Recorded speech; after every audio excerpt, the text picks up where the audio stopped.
Production.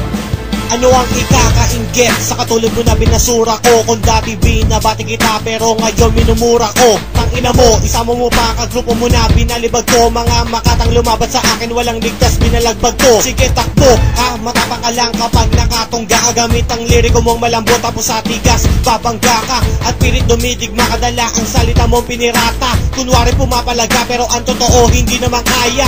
Ano ba talaga ang pakay sa ginawa mong pagsalakay? Personal ba gusto mo ilalagay na kita sa hukay? Hindi ka nakakatakot, libong ulit ka pa magbanta. Mag-ingat ka sa bawat salita, baka hindi ka na tumanda. Makinig ka sa mga banatan na pilit mong tinatapatan. Mga nilapat mong kataga, putang ina madaling higitan. Paluluhurin kita sa lupa pag nakita kita sa daan. Pirmado na ang kamatayan mo na aking mismong nilagdaan. Daang porsyento pinalakas gamit ang purong liriko. Ako mag-isa labas sa pangkat ng mga bobong kritiko. Harapin na katotohanan na ang paukatang ina ka. Ako ang demonyo ng sulatan, asa ka pa na makaisa ka. Nahulog ka na sa patibungko at binalot ka na ng panibugo. Uubusin na mga nagbalak na mapalubog aming hukbo. Hindi pa tapos ang pagtutuos, sisiguraduhin kung ubos. Mga ungas na nagmaangas na tumitira ng lubos. Tangina ka, mahina ka ba? Binalot ka lamang ng pagkatanga. Mga pakara mong salita taliwas sa nakita ng mata. Walang talabang mga letra, wala kang alam sa ganitong tema. Lulunukin mo lahat ng mga naidura kong mga plema. Asa ka pa na makasamba,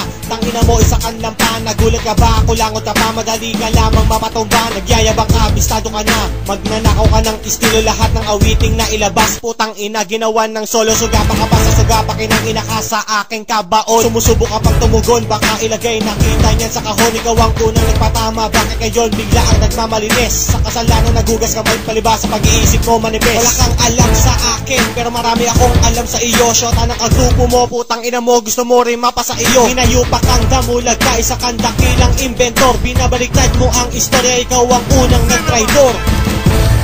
Lahat ng sinasabi ko totoo. Nilamong ka na ng kasinungalingan.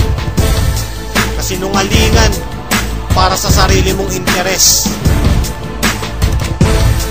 Bakit di mo ko pangalanan? Hindi yung puro palipad ka ng salita. Sabihin mo lahat ng nalalaman mo tungkol sa akin. This is an emergency. Hinahabol kita.